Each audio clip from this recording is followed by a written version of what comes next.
Selamat siang, jumpa lagi dengan Denok Ayu Novel. Bagaimana kabar sobat semua? Sebelum kita mulai cerita ini, ayo kita subscribe, like, komen, share dan nyalakan loncengnya untuk mendapatkan notifikasi terbaru ketika Mimin mengupload video barunya. Menantu terbaik bab 54, masalah medis. Anda hanya perlu memastikan apakah Anda yang memulai resep ini, dan perhatikan baik-baik tulisan tangannya. Lin Yu menyerahkan resep itu kepada Song Zeng. Song Zeng mengerti maksud Lin Yu, segera melihat dengan serius, lalu mengangguk dan berkata, "Ini resep yang kubuka, dan itu tidak mungkin salah." Lin Yu memeriksa tanda terima obatnya, lalu menoleh ke pria berbaju kuning dan berkata, "Tidak ada yang salah dengan resepnya. Tidak mungkin membunuh orang. Ketika Anda membuat obatnya, apakah Anda salah menempatkan bahan obat lainnya?" "Tidak, sama sekali tidak," pria kuning itu berkata dengan tegas. "Dengan begitu banyak obat beraroma, jika kamu tidak mengerti pengobatan China, kamu mungkin akan salah menaruhnya."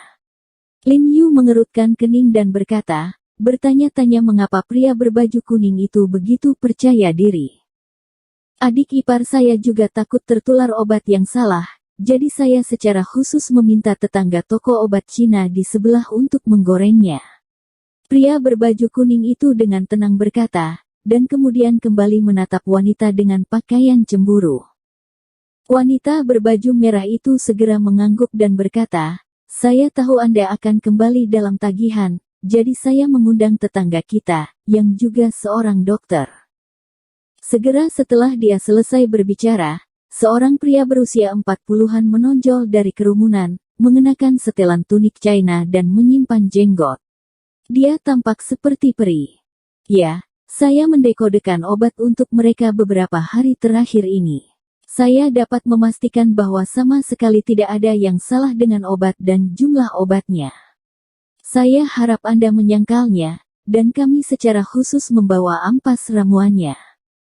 Jenggot itu dengan tenang berkata, dan kemudian mengedipkan mata wanita itu. Wanita berbaju merah segera mengeluarkan wajan dengan sisa obat dari tas di belakang kursi roda dan menyerahkannya kepada Lin Yu. "Suamiku keracunan setelah meminum pot obat ini," wanita berbaju merah itu berkata dengan marah.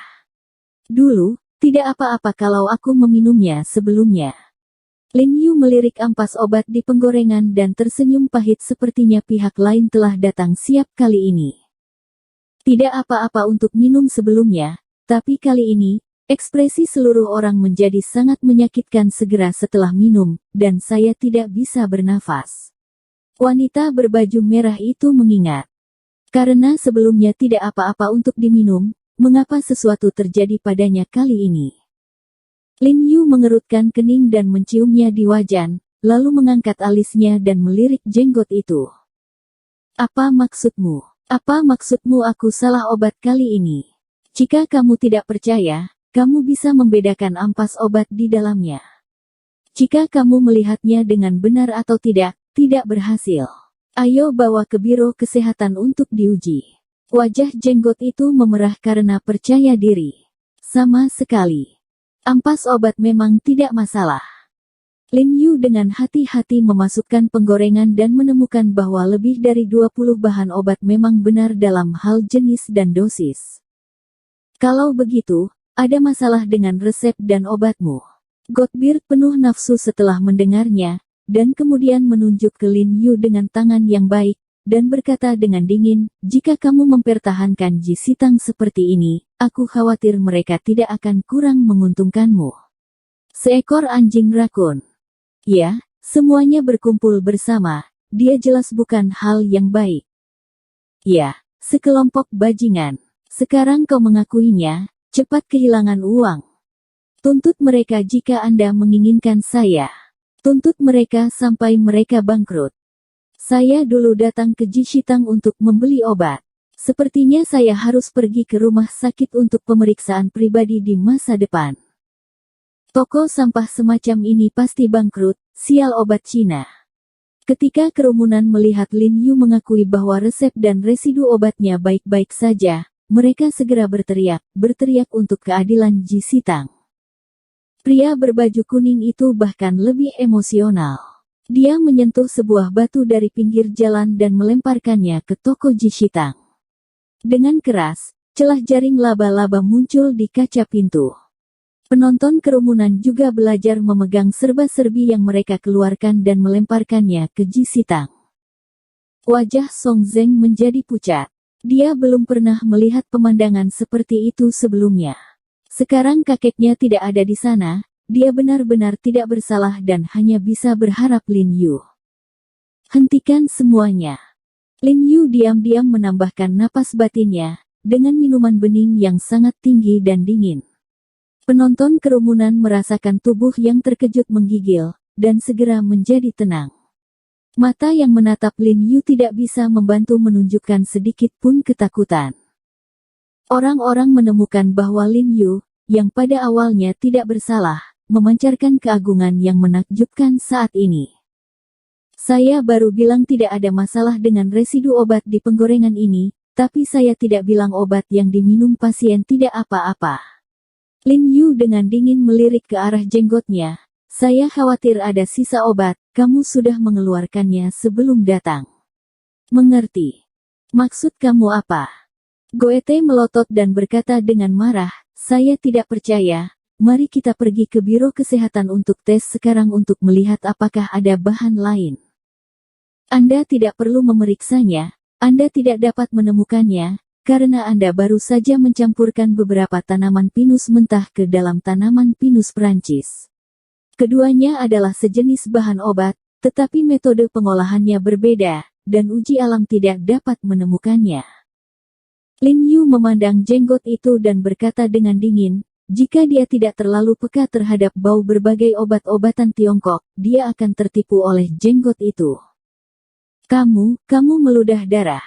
Janggut itu bergetar, berusaha menyembunyikan kepanikan di wajahnya dengan amarah. Kerumunan penonton mendengar apa yang dikatakan Lin Yu, dan mereka tidak dapat menahan keterkejutan mereka yang memiliki sedikit pengetahuan tentang pengobatan Tiongkok atau yang pernah sakit tahu bahwa jika pinilia mentah diambil dengan tidak benar, itu memang akan menyebabkan keracunan. Gejala keracunan pasien ini memang sama dengan gejala pinilia ternata.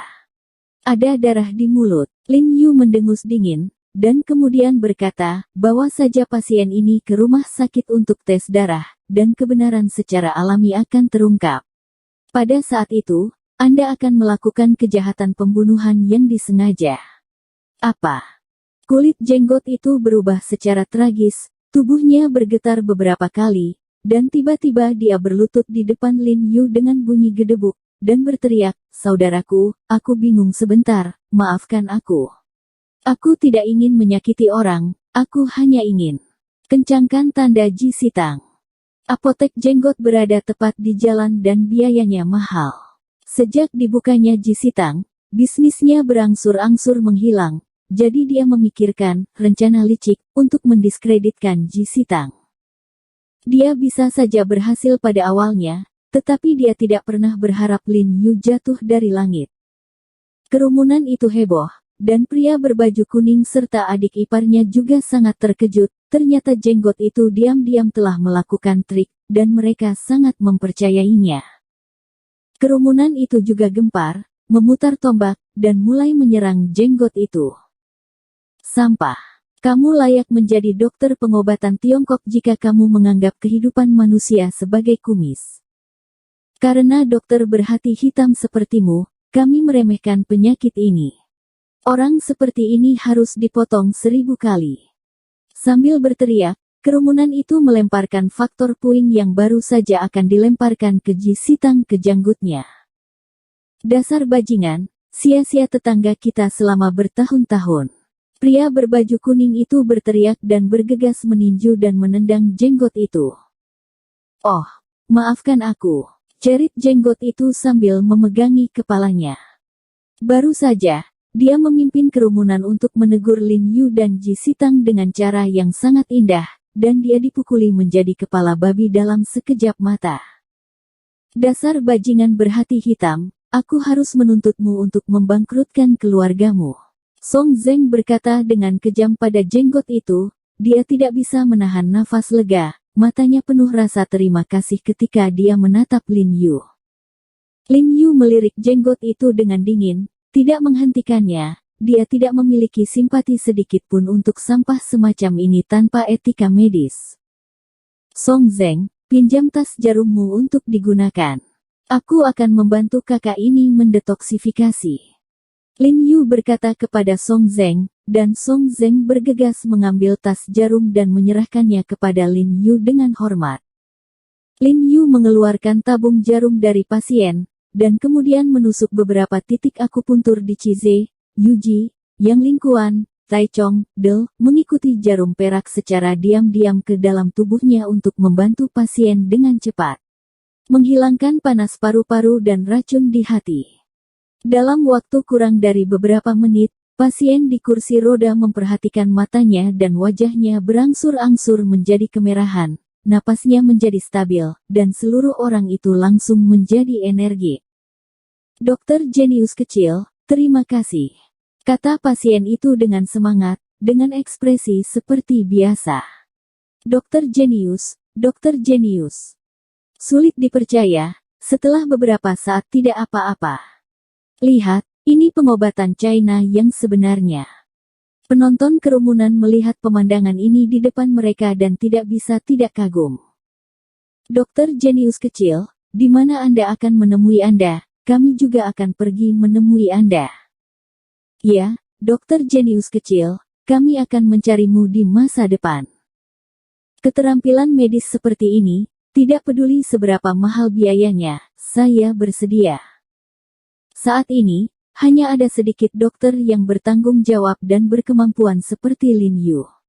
Kebanyakan rumah sakit berorientasi pada keuntungan, dan ada banyak sekali contoh pengeluaran uang yang salah tetapi gagal menyembuhkan penyakit. Setiap orang sopan, saya benar-benar ingin membuka klinik pengobatan China sendiri, dan menyambut semua orang untuk datang dan menemui dokter pada saat itu. Lin Yu tersenyum pada semua orang, tetapi dia tidak berharap untuk membantu Ji Sitang menyelesaikan masalah sendiri, dan juga mempublikasikan klinik medis masa depannya. Dokter jenius kecil, kalau begitu ingat untuk memberitahu kami kapan saatnya tiba. Bolehkah aku menanyakan namamu, Gao? Oh, namaku He Jiarong. Lin Yu tersenyum. He Jiarong. Dia adalah He Jiarong, dokter jenius yang bertarung dengan Song Lao. Seseorang di kerumunan tiba-tiba teringat namanya, dan penonton tidak bisa tidak menjadi bersemangat, meskipun mereka belum pernah melihat Lin Yu. Banyak orang yang sudah mengenal nama He Jiarong sejak lama. Saat ini, semua orang berkata serempak bahwa jika Lin Yu membuka klinik medis, mereka pasti akan mendukungnya. Saudaraku He, apakah kamu akan membuka klinik medis? Song Zeng bertanya dengan heran. Sudahkah kamu memilih tempat? Tidak, aku mengkhawatirkan ini. Lin Yu menggelengkan kepalanya dan tersenyum pahit. Kemudian, teringat sesuatu, dia tersenyum, aku membuka klinik medis, Ji Sitang tidak akan sedih, kan? Saudaraku He, apa yang kamu bicarakan? Kamu baru saja membantu kami. Terima kasih telah terlambat. Selain itu, dengan begitu banyak pasien, kami tidak bisa datang. Saya berharap sebuah klinik medis akan keluar untuk membantu kami berbagi beban. Song Zeng berbicara dengan tulus dan hormat, dan dia tidak lagi memiliki aura berada di atas. Jika Anda belum memilih tempat yang bagus, saya punya tempat untuk direkomendasikan. Pada saat ini, Suekin tiba-tiba berjalan dari kerumunan. Faktanya, dia sudah lama tiba, tidak lebih dari Lin Yu. Dan Lin Yu baru saja melihat seluruh proses mengekspos jenggotnya. Penampilan Lin Yu yang tenang dan percaya diri membuatnya terpesona, jadi dia tidak pernah muncul di kerumunan. Suekin dengan kasar memberitahu Lin Yu tentang lokasi Museum Pengobatan China. Lin Yu mengangguk dan berkata dengan puas, lokasi ini sangat bagus.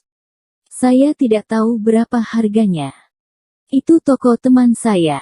Jika Anda menyewanya, Anda tidak perlu menyewanya, dan itu akan diperlakukan sebagai persediaan, kata Suekin. Ini, biarkan aku memikirkannya. Lin Yu ragu-ragu sejenak, tetapi tidak terburu-buru untuk setuju, lagi pula, masih ada stoples cuka di rumah. Setelah polisi datang, jenggot itu dibawa pergi, Huang Yinan, Song Zeng dan lainnya juga dipanggil untuk mencatat bersama, dan Lin Yu langsung pulang. Di malam hari, dia memberitahu Jiang Yan tentang pikirannya. Dia tidak mengatakan untuk membuka klinik pengobatan Tiongkok. Dia hanya mengatakan untuk memulai bisnis kecil dan berencana untuk menyewa pintu dulu. Jiang Yan langsung menjawab dengan dingin. Lin Yu menghela nafas tak berdaya bagaimanapun, uang dipegang di tangan Jiang Yan. Jiang Yan tidak setuju, dan dia benar-benar tidak bisa membuka klinik pengobatan Tiongkok ini. Memikirkan kata-kata Suekin di sore hari, Lin Yu berbisik, jika Anda tidak memberi saya uang, maka saya akan setuju untuk membiarkan Suekin membeli saham. Dia mengatakan bahwa toko akan memberi saya penggunaan gratis. Jiang Yan berbalik tiba-tiba, menggigit bibir, dan kemudian berseru, berapa harga toko itu? Menurut lokasi dan areanya, sewa bulanan sekitar 100.000 yuan. Lin Yu langsung berkata dengan semangat ketika dia melihat sebuah drama. Maksudku membelinya, berapa harganya? Jiang Yan kejam, selama Lin Yu tidak terlibat dengan Suekin, dia bersedia membayar uangnya. Engah. Lin Yu hampir memuntahkan seteguk darah lama, bahkan dia pikir yang terbaik adalah membeli pintu, tapi dia takut Jiang Yan tidak akan setuju. Lin Yu segera mengacungkan jempol Jiang Yan dan berkata, Saudari Yan, mulai sekarang, kamu akan menjadi kerabatku. Tidak tahu malu. Wajah Jiang Yan memerah, dan dia mengutuk dalam hati, adikmu, kamu tinggi, apakah kamu tinggal di ruangan yang sama dengan saudara perempuanmu? Bersambung. Terima kasih kepada kalian yang telah menonton video ini. Jangan lupa tekan tombol subscribe-nya dan nyalakan notifikasinya untuk mendapatkan video-video seru lainnya dari Denok Ayu Novel.